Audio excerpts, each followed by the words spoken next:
A human crafted a hunting helm for a broken cub, and the pack accepted him back into their ranks. Part 1. The outcast. The cold wind cut through the valley like a knife. Snow covered everything on Verith 4, and the twin suns were setting behind the mountains.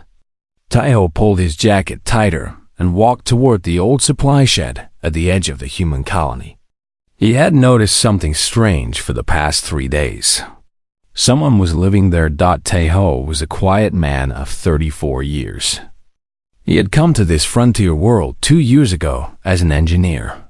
Before that, he had designed artificial limbs for people back on Earth. He was good with his hands and even better with patience. Both skills would prove useful in the days to come. He stopped about 20 meters from the shed and crouched down. Through the broken window, he could see movement. A shape. Too large to be a human child, but moving like one who was afraid of the whole world. Then the shape came closer to the window, and Taiho saw him clearly for the first time. It was a Varkai. The Varkai were the native people of this world. They looked like wolves that had learned to walk on 2 legs. They stood taller than humans, with thick fur, sharp claws, and eyes that could see in the dark. They were proud hunters who lived by ancient traditions. The human colony had an agreement with them. Humans stayed in their area. Vorkai stayed in theirs. They traded sometimes, but mostly they kept apart. This Vorkai was young.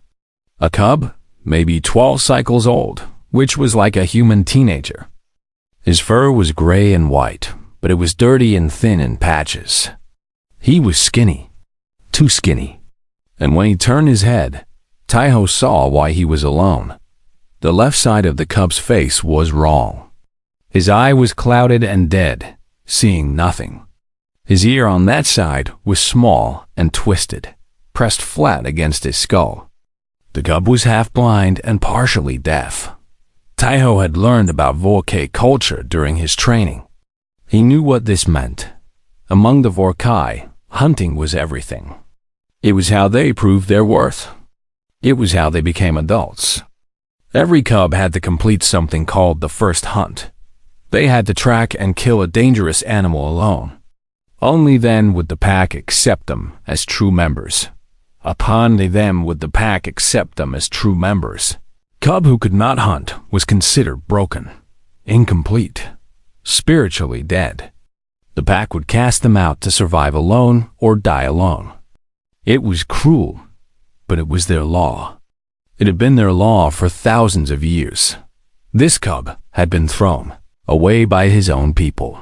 Taiho felt something twist in his chest. It was not pity. It was something harder and sharper. It was anger at a universe that would let this happen. But he pushed the feeling down. Anger would not help anyone right now. He went back to the colony and returned with food. Simple things. Dried meat, bread, a container of water. He placed them outside the shed door and walked away without looking back. The next morning, the food was gone. Taiho did the same thing that evening. And the next. And the next. Each time, the food disappeared. He never saw the cub take it, but he knew. On the 5th day, Taiho sat down about 10 meters from the shed. He did not approach. He did not speak. He just sat there in the snow, working on a small device with his tools. He stayed for an hour, then left more food and went home. The cub watched him from the window the entire time. This became their routine. Taiho would come, sit, work on something, leave food, and go. He never pushed. He never tried to get closer. He let the cub decide the pace. After 2 weeks, the cub opened the door while Taiho was still there. He stood in the doorway, thin and shaking, watching the human with his one good eye. Taiho did not look up. He kept working on his device, his fingers moving slowly and steadily. The cub took 1 step outside, then another. Then he sat down in the snow about 5 meters away. They sat in silence together until the suns went down. Taiho learned the cub's name 3 days later. The young Vorkai spoke very little, and his voice was rough from disuse, but he managed one word. "Ren." "Taiho," the human replied, pointing at himself. Ren nodded slowly. His good ear turned toward Taiho's voice, straining to hear clearly. The days grew colder, and Taiho brought warmer blankets to the shed. He brought better food. He brought medicine for the infections on Ren's skin. The cub accepted these things with suspicion at first, then with something like confused gratitude. One evening, Taiho saw Ren try to hunt. A small creature had wandered near the shed. It was a rockhopper, a rabbit-like animal common on this world. Ren saw it with his good eye and moved toward it. His instincts were there. His body knew what to do, but he could not see his left side. He could not hear properly. He stumbled over a rock he had not noticed. The creature ran away. Ren stood there in the snow, his claws hanging at his sides, his head low. He did not cry. Vorkai did not cry the way humans did, but the defeat in his body was clear. He had tried and failed. Again, like he had failed 100 times before. Like he would fail 100 times more. Taiho watched from the shadows, and his heart broke.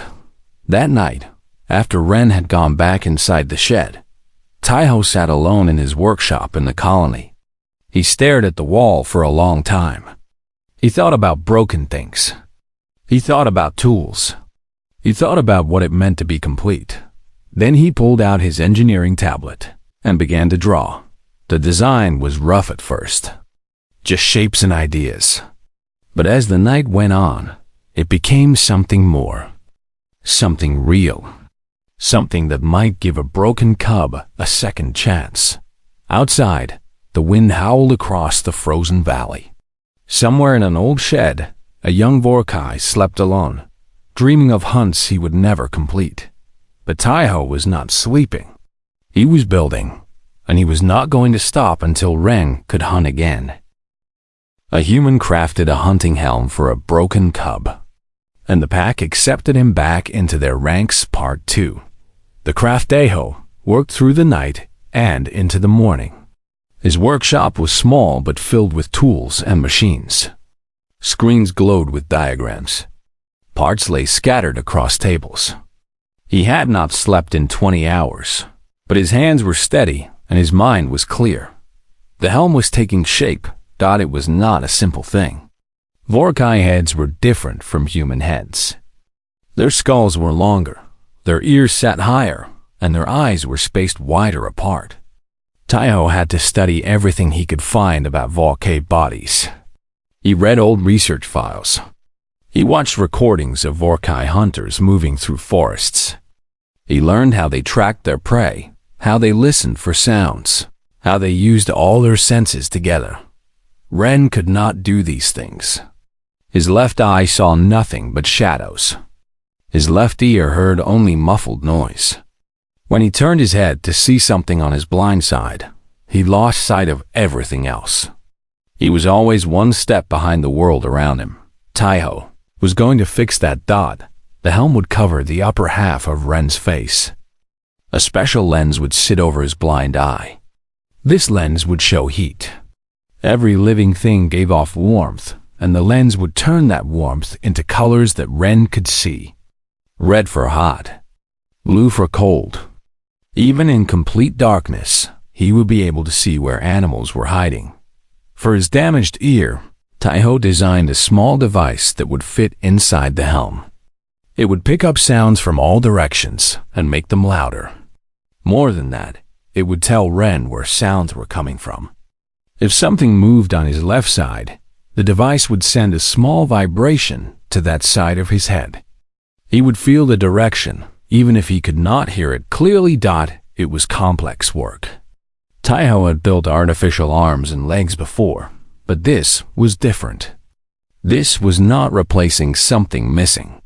This was adding something new, something that would become part of Ren, as natural as his own claws. After 3 days without proper sleep, Taiho had to stop. His hands were shaking. His vision was blurring. He forced himself to eat and rest for a few hours before continuing. During this time, he kept visiting Ren. The cub was curious about what Taiho was building, but the human said nothing. He did not want to give hope that might be crushed. He would show Ren when the helm was ready, and not before. One evening, while Taiho was sitting with Ren outside the shed, someone else came. She moved like a shadow through the trees. Tall and gray-furred, with the same white markings as Ren. Her eyes were sharp and golden, and they were filled with fear and love in equal measure. Ren jumped to his feet when he saw her. "Mother," he whispered. The female Valkai stopped at the edge of the clearing. She looked at Taiho with suspicion, but she did not run. Instead, she spoke in a voice that was rough with emotion. "I am Kelra. I am his mother." Taiho stood slowly and bowed his head. He knew this was dangerous for her. Vorkai law said that cast-out cubs were dead to the pack. Visiting them was forbidden. If anyone found out, she could be punished. But she came anyway. Because she was his mother, Kelra did not stay long. She brought food for Ren and held him close for a moment. She whispered things in the Vorkai language that Taiho could not understand. Then she looked at the human with eyes that were both grateful and desperate. "You are helping him," she said. It was not a question. "I am trying," Taiho replied. "Why?" "He is not your kind. He is not your blood." Taiho thought about the question. He thought about his life on Earth, about the people he had helped walk again or hold things again. He thought about what it meant to see someone struggle with a broken body. "Because no one should be thrown away," he said finally. "Not for something they cannot control." Kelra stared at him for a long time. Then she nodded once and disappeared into the trees. After that night, she came back several times. She told Taiho about Volkai hunters. She explained how the first hunt worked, what a cub needed to do, what skills were required. She answered his questions about Volkai senses and Volkai traditions. Each piece of information helped Taiho improve his design. 6 weeks after he started, the helm was finished. It was beautiful in a strange way. Dark metal and leather, shaped perfectly for a Vorkai skull. The thermal lens gleamed red in the light. Small lights blinked along the sides, showing that the sound system was working. When Taiho held it in his hands, it felt solid and real. He brought it to Ren on a cold morning, when ice covered everything. The cub looked at the helm with wide eyes. He reached out to touch it, then pulled his hand back. His body was shaking. "What is it?" Ren asked. "It will help you see," Taiho said. "It will help you hear. It will help you hunt." Ren shook his head. "Nothing can help me. I am broken. You are not broken." Taiho knelt down so he could look into Ren's good eye. "You were just born needing something that your people could not give you. But I can. Will you try?" The cub was afraid. Taiho could see it in every line of his body. He had been told his whole life that he was worthless, that he would never be a real Vorkai, that he might as well be dead. But somewhere inside him, there was still hope. A small flame that refused to die. Ren reached out and took the helm. The first time he put it on, he screamed. The world exploded into colors and sounds he had never experienced. He tore the helm off and threw it away, backing into a corner of the shed, his breath coming in short gasps. Taiho picked up the helm and waited. He did not push. He did not force. It took 2 more days before Ren tried again. This time, he kept it on longer. His hands trembled. His breathing was fast. But he did not scream. He turned his head slowly, looking at the world through new eyes. "I can see the heat," he whispered. "The animals in the forest. The birds in the trees. I can see them. What else?" Taiho asked. Ren turned toward a sound behind him. His left ear could not hear it properly, but the helm could. He felt the vibration telling him where to look. "I can feel where things are moving," he said. His voice cracked. I can feel it. Tears ran down his face. Vorkai did not cry like humans, but Ren was crying now. Years of loneliness and shame poured out of him. Taeho put a hand on his shoulder and let him cry. 1 week later, Ren made his first kill. A rock hopper, just like the one that had escaped before. He tracked it through the forest, saw its heat signature behind a rock, heard its tiny heartbeat through the helm. He moved carefully, using the vibration alerts to know where to step. When he caught it, he held it in his claws like it was made of gold. I did it, he said, his voice full of wonder. I actually did it. Taeho smiled. This is just the beginning. But the beginning would soon bring challenges that neither of them expected. Because word was spreading. The pack was starting to hear stories about the broken cub who could hunt again, and they were coming to find out the truth. A human crafted a hunting helm for a broken cub, and the pack accepted him back into their ranks. Part 3. The challenge day came on a gray morning when clouds covered both suns. Taeho was in his workshop when he heard the alarm from the colony's border station. He ran outside and saw them standing at the edge of human territory. 12 Orkai warriors, tall and powerful, their fur thick against the cold. They carried spears and wore armor made from the bones of great beasts. At the front stood the largest Orkai Taeho had ever seen. His fur was black as night, marked with scars from many battles. His eyes were amber and burned like fire. This was Vorith, the pack alpha, leader of all the Vorkai in this region. Beside him stood an older female with silver fur and a face that showed no emotion. This was Sura, the keeper of laws. She was the one who remembered all the ancient rules. Her word could change the fate of any Vorkai. Taeho walked toward them alone. The other humans in the colony stayed back, watching from windows and doorways. They were afraid, but Taeho was not.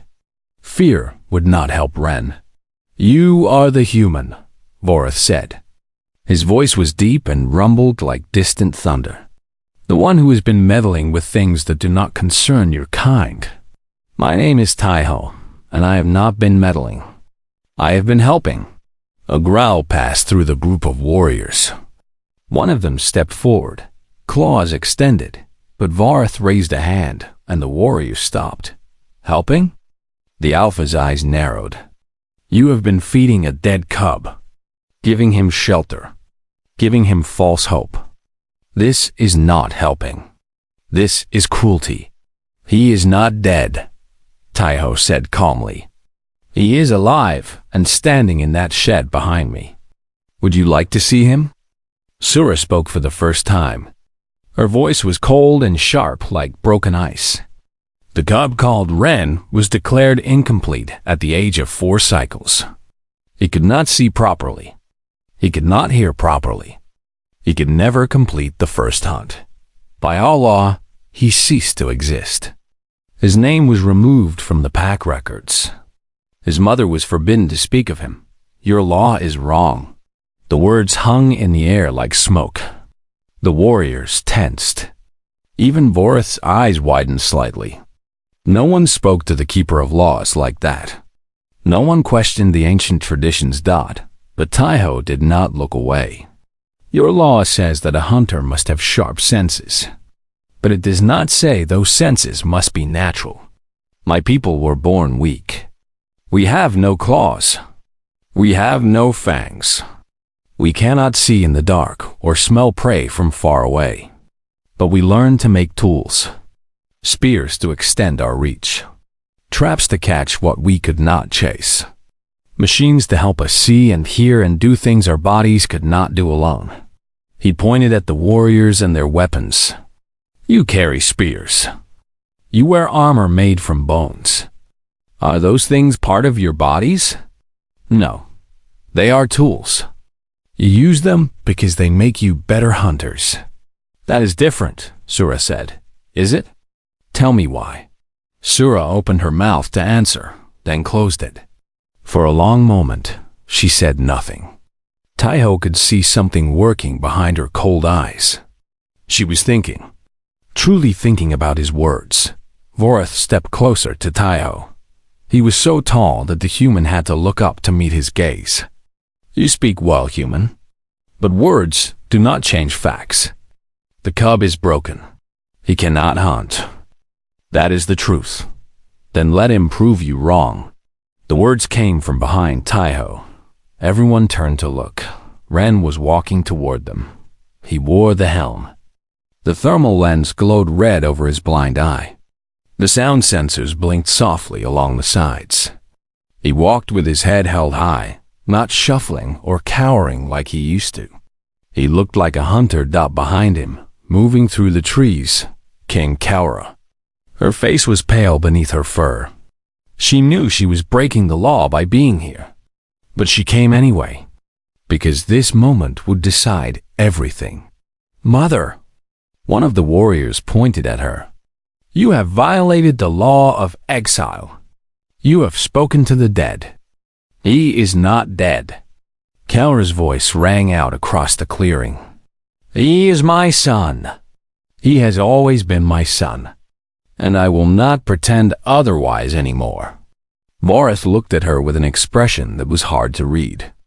There was anger there, but also something else. Something like respect. Ren stopped a few meters from the Alpha. His one good eye met Vorath's gaze without flinching. I have made kills, he said. Small ones, but real ones. With this helm, I can see heat. I can hear sounds. I can feel movement from all directions. I am not broken anymore. A few small kills mean nothing, Sura said. The first hunt requires you to face a thornback alone. Those beasts have killed adult warriors. A cub with a machine on his head cannot possibly survive. Then let me try. Silence fell over the group. The wind blew through the clearing, carrying snowflakes between the standing figures. Vorath turned to Taiho. You built this thing for him. You have given him this false confidence. Tell me, human, do you truly believe he can complete the first hunt? Would you stake your life on it? Taiho looked at Ren. He saw the fear hidden beneath the brave face. He saw the hope that had grown over the past weeks. He saw a young person who had been told his whole life that he was worthless, now standing up to demand a chance to prove everyone wrong. Yes, Taiho said. I would stake my life on it. Vorath studied him for a long time. The Alpha's expression was unreadable. Then, slowly he turned to Sura. Keeper of laws, is there anything in the ancient rules that forbids the use of tools in the first hunt? Sura's jaw tightened. She clearly did not like where this was going, but she was bound to speak the truth about the law. No, she said finally. The rules speak only of completing the hunt. They do not specify how. Vorath nodded. Then he looked at Kaura. As the mother of the cub, you have the right to petition for a trial. Do you wish to do so? Kaura stepped forward. Her voice was steady despite the tears on her face. I petition for my son to be given the chance to complete the first hunt. I ask that he be judged not by what he was born without, but by what he can do. Vorath closed his eyes for a moment. When he opened them again, his decision was made. The petition is accepted. At the next full moon, the cub called Ren will enter the sacred hunting grounds. He will face a thornback. If he succeeds, he will be recognized as a full member of the pack. If he fails, he looked at Taiho with those burning amber eyes. If he fails, both he and the human will be exiled from Vokai territory forever. They will be forbidden to return on pain of death. Taiho nodded. I accept. Ren nodded too. I accept. Vorath turned and walked away without another word. His warriors followed. Sura lingered for a moment, staring at Ren with an expression that might have been curiosity or might have been hatred. Then she too disappeared into the forest. Kaura rushed forward and embraced her son. She was crying openly now, holding him like she would never let go. Teho watched them and felt the weight of what he had done settle onto his shoulders. He had bought Ren a chance, but it was only a chance.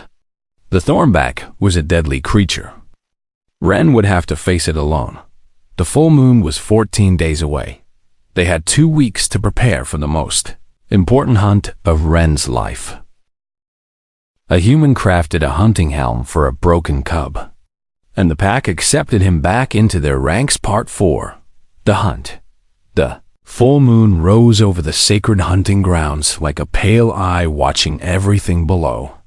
The forest stretched endlessly in all directions, ancient trees reaching toward the sky like the fingers of sleeping giants. This was where Vorkai had proven themselves for thousands of years. This was where many had died. Ren stood at the boundary line, looking into the darkness. He wore the helm and carried a spear that Kaura had given him. It had belonged to his father, who had died in a hunt years ago. The weight of it felt right in his hands. Behind him stood the pack. 50 Vorkai had gathered to witness this moment. Vareth was there, his face showing nothing. Sura stood beside him with her arms crossed. Kaura was at the very front, her claws digging into the ground as she fought to stay still. Taiho stood apart from the Vorkai, at the edge of the human territory. He could not cross into the sacred grounds. He could only watch and wait. "Remember what I taught you," he had told Ren that morning. "The helm will help you see and hear, but your brain is your best weapon. Think, plan, cannot rush." Ren had nodded. He had not spoken much that day. There was nothing left to say. Now, as the moon reached its highest point, Vareth raised his hand. "The hunt begins." Ren walked forward into the forest. The darkness swallowed him, and he did not look back. The first hours were the hardest. Not because of danger, but because of fear. Every shadow seemed like a threat. Every sound made his heart pound. The helm showed him the heat signatures of small animals hiding in the bushes, birds sleeping in the trees, insects moving beneath the fallen leaves. But no Thornback. The Thornback was the most dangerous predator in these forests. It was as large as a Vorkai, but twice as heavy, covered in thick scales with sharp spines running down its back. Its claws could tear through armor. Its jaws could crush bone. Adult warriors had to fight in groups to bring one down. No one expected a cub to face one alone, but Ren was not like other cubs.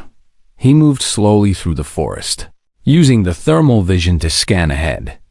He listened to the sounds around him, feeling the vibrations from the helm when something moved on his blind side. He remembered everything Taiho had taught him about tracking, about patience, about using his advantages. As dawn broke on the first day, he found tracks. Large, deep prints in the soft earth. Claw marks on the bark of trees. The sour smell that Kaura had described to him. A Thornback had passed through here recently. Ren followed the trail. The forest grew thicker and darker as he went deeper. The trees here were older, their branches blocking out most of the light. Even during the day, it felt like twilight. Perfect hunting ground for a creature that relied on ambush. On the second night, Ren found the den. It was a cave hidden behind a wall of thorny bushes. The thermal vision showed a large heat signature inside, pulsing slowly like a sleeping heart. The Thornback was there, resting, waiting. Ren did not attack immediately. That would have been stupid. Instead, he studied the area. He memorized the terrain around the cave. He counted the rocks, the trees, the gaps between bushes. If the helm failed, he would need to know every step by heart. He set his trap carefully. He dug a shallow pit and covered it with branches. He positioned himself downwind so the creature would not smell him. Then he waited for the Thornback to wake up. Hours passed. Ren did not move. His muscles screamed for relief. His empty stomach growled. But he stayed perfectly still, barely breathing, eyes fixed on the cave entrance. Then the beast emerged. It was massive, bigger than Ren had imagined. Its scales were dark green, almost black, and the spines on its back gleamed like metal. Its eyes were small and cruel, scanning the forest for prey. When it opened its mouth, Ren could see rows of teeth designed for tearing flesh. For one terrible moment, he wanted to run. Every instinct told him to flee, to forget about the hunt, to accept that he was not meant for this life. But then he thought about Tayo, about his mother, about all the years he had spent being told he was nothing. He thought about the helm on his head, and the spear in his hands, and the choice he had made. He was not going to run. The thornback stepped forward, and its front leg fell through the hidden pit. It was not deep enough to trap the beast, but it threw off its balance. The creature stumbled. Ren charged. He aimed for the spot behind the front leg, where Kelra had told him the scales were thinner. His spear struck true, sinking deep into the flesh. The thornback screamed, a sound so loud it shook the trees. It spun around, one massive claw sweeping through the air. Ren ducked, but not fast enough. The claw caught the side of his helm. Sparks flew. Something cracked. The thermal vision flickered and died. Suddenly, Ren was blind on his left side again. The world went dark and confusing, just like before. Panic rose in his chest. He stumbled backward, trying to get distance from the beast. The thornback advanced, blood dripping from its wound. It was angry now, hungry for revenge. Ren's mind raced. The helm was damaged. He could not see heat anymore, but the sound system still worked. He could still feel vibrations, and he had memorized the terrain. He closed his good eye. It seemed like madness, but with his eye closed, he could focus entirely on what he could feel. The vibrations in the helm told him where the thornback was moving. Left, right, coming closer. He counted the steps in his mind, mapping them against the terrain he had memorized. The thornback lunged. Ren moved. He dodged to the right, exactly 3 steps where he knew a large rock would be. The thornback crashed into the rock, its momentum working against it. For 1 second, it was off balance. Ren opened his eye and threw himself at the beast. He pulled the spear free and stabbed again, higher this time, aiming for the neck. The blade found its mark. Hot blood sprayed across his fur. The thornback tried to fight back, but his movements were getting slower, weaker. Ren held on, driving the spear deeper, refusing to let go even as the creature thrashed. Finally, the beast fell. The ground shook when it hit. Dust rose around them. The forest went silent. Ren lay on top of the dead thornback, breathing hard. Blood covered everything. He could not tell how much was his and how much was the beast's. His arm hurt. His ribs hurt. The damaged helm hung crooked on his head, but he was alive. And the thornback was dead. He had done it. He had completed the first hunt. As the sun rose on the 3rd day, Ren dragged the thornback's body out of the forest. It took hours. The beast was heavy, and Ren was exhausted. But he did not stop. He could not stop. Not until everyone saw what he had done. When he emerged from the tree line, the pack was waiting. 50 Vorkai stood in silence, staring at the young cub who should have been dead. He was covered in blood and dirt. His helm was cracked. His fur was matted and torn. But he was dragging a thornback behind him, a thornback that he had killed alone. Kelra made a sound that was half cry and half laugh. She tried to run to him, but tradition held her back. Not yet. The Alpha had to speak first. Var stepped forward. His amber eyes looked at the dead beast, then at Ren, then at the damaged helm. For a long moment, no one breathed. Then, slowly, the great Alpha lowered his head. It was the gesture of acknowledgement. The gesture that meant Ren was no longer a cub. He was a hunter. He was pack. One by one, the other Vorkai followed. 50 heads bowed to the young hunter who had been thrown away and had fought his way back. At the edge of the clearing, Taiho smiled. His hands were shaking. His eyes were wet.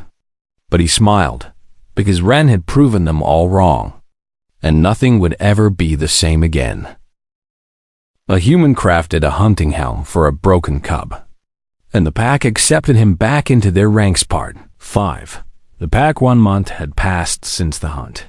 The Vorkai village was alive with celebration. Fires burned in great stone pits, sending sparks up toward the night sky. Drums beat in ancient rhythms. Hunters danced and sang songs that their ancestors had sung for thousands of years. But tonight was different from any celebration before. Tonight, they were welcoming someone they had once thrown away. Ren stood in the center of the village, wearing new armor that the craftsman had made for him. His helm had been repaired by Taiho and improved with stronger materials. The thermal lens glowed red in the firelight. The sound sensors blinked steadily along the sides. It was part of him now, as natural as his own claws. Around him stood the entire pack. Hunters who had once looked at him with pity or disgust now nodded at him with respect. Young cubs stared at him with wonder in their eyes. Even the elders who had called him broken watched in silence, unable to deny what he had done. Varth raised his hand, and the drums stopped. The village went quiet. "We gathered tonight to recognize a new hunter," the Alpha announced, his deep voice carrying across the village. "Ren, son of Kaura, has completed the first hunt. He has faced a thornback alone and returned victorious. By our law, he is no longer a cub. He is one of us." A cheer rose from the crowd. Kaura was crying openly, holding on to the Vorkai next to her for support. She had waited so long for this moment. She had never stopped believing it would come. Vorth stepped closer to Ren. His amber eyes were softer than they had been that day at the human colony. Something had changed in the Alpha. Watching Ren fight for his place had taught him something about courage that he had forgotten. "You have shown us something important," Vorth said. His voice, quiet now, meant only for Ren. "Strength is not just about the body we are born with. It is about the spirit that refuses to surrender. Remember this, young hunter. Teach it to others." Ren bowed his head. "I will, Alpha."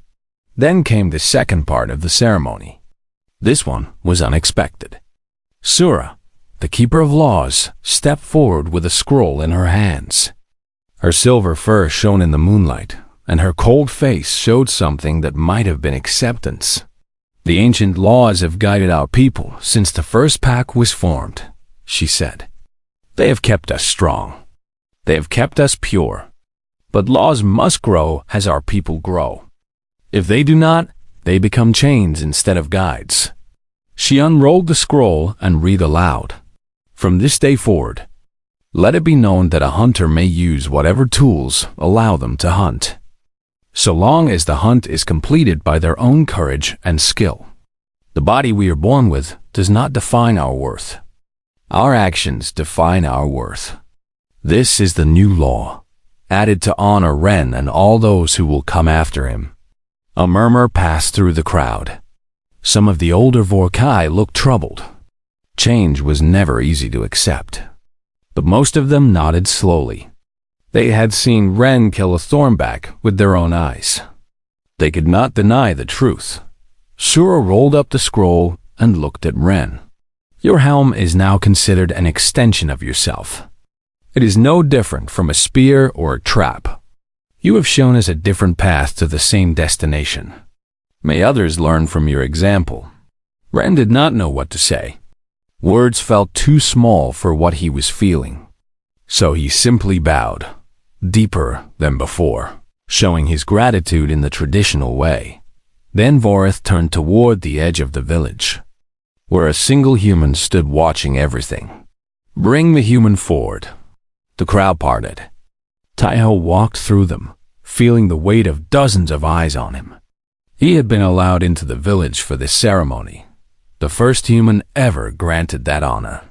His heart was beating fast. but he kept his face calm. He stopped in front of Varth and bowed in the human way. "Taiho of the humans," Varth said loudly so everyone could hear. "You came to our world as a stranger. You found a cub that we had abandoned and refused to abandon him yourself. You built a tool that gave him back his life. You believed in him when no one else did." The Alpha paused, looking at Taiho with something like affection. "For this, we offer you an honor that has not been given to an outsider in 300 years. We name you Kinforger. You are now considered a friend of the pack, bound to us by gratitude and respect. You may walk in our lands freely. You may call upon us in times of need. You are family." Taiho felt his throat tighten. He had never expected anything like this. He had helped Ren because it was the right thing to do, not because he wanted a reward. But this was not really a reward. It was something more. It was recognition. It was belonging. "Thank you," he managed to say. "This means more than I can express." Voreth nodded. Then, more quietly, he asked, "Will you stay with us? There is much you could teach our craftsmen, much you could build for our people." Taiho thought about it. It was a tempting offer. He had grown to care for the Varkai. He had found a purpose here that he had never found on Earth. But he shook his head slowly. "I am honored, truly, but I cannot stay. There are others out there like Ren, other people on other worlds who have been told they are broken. I want to find them. I want to help them the way I helped him." Vareth studied him for a long moment. Then he smiled, showing his sharp teeth in what Taiho now knew was a sign of approval. "Then go, Kinforger. Do what you must. But know that you will always have a home here."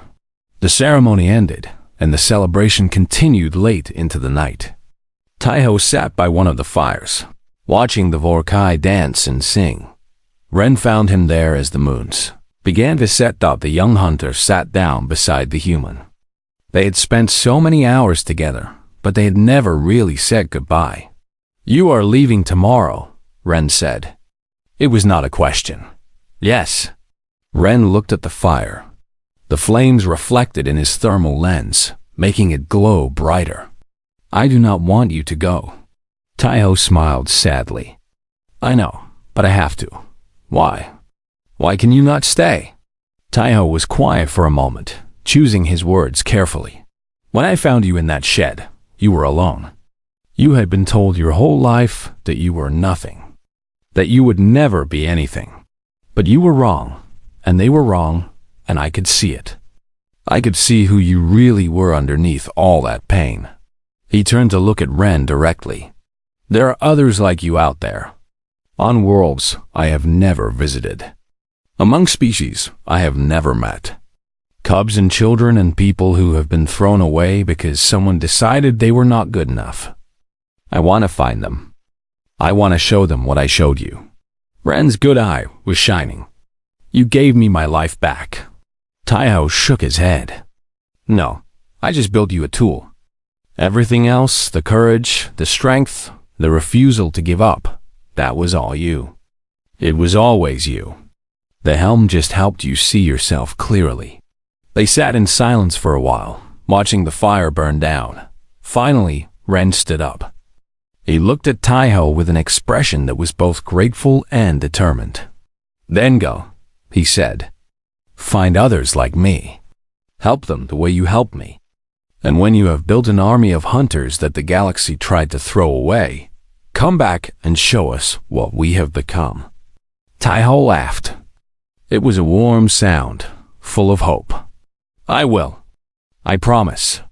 The next morning, Taiho walked toward the human colony with his bag over his shoulder.